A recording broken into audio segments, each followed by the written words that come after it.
Yeah, really pleased to be here down at Defford today, where we've got police officers working in partnership with our arson investigators from Fire and Rescue Service, sharing information, techniques on how to approach investigation into arson incidents, which is one of many areas of partnership working that's going on between the two organisations. I've been thinking about how we can improve the training we give to our officers who have to deliver these investigations, work on these investigations.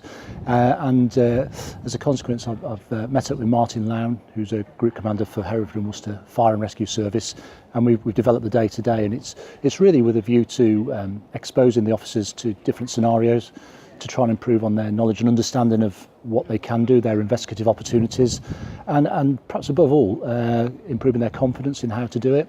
And I think it's fair to say that in the past we probably haven't explored that as much as we should do or could do. So hopefully today will give the officers an improved awareness of what they can actually do on these investigations. Yeah, today the Fire Service has been helping and assisting with the Detective Sergeant's training course, investigative strategies, looking at specifically arson cases. So we've come down to the training facility at Defford, and we've simulated 3 arson-related non-accidental fire situations to allow the delegates to assess the scene and formulate a strategy for investigation, assisted by fire investigation officers and scene of crime officers. So we're looking fairly specifically at arson and those sort of fire-related crimes. Obviously it's a significant crime that perhaps in the past we haven't necessarily known enough about. And you know, part of the broader working with the fire service, obviously our uniformed colleagues are very good, and in fact some of the fire crews that I've worked with here before in uniform roles, I think there's a lot of opportunities that we can really look to progress in terms of joint training and things like we're doing here today.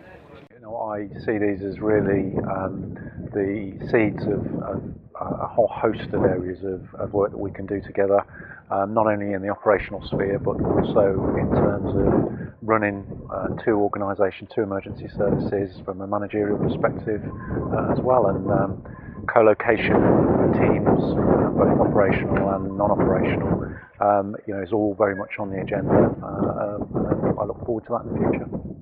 The crossover is really useful. The resources that each organisation has at its disposal, clearly when we're working together, is much more productive. It's a great opportunity to work collaboratively with the police. We obviously work at scenes, and to build the relationships by this sort of training has been really effective for us to get to know faces and capabilities between the 2 forces and services.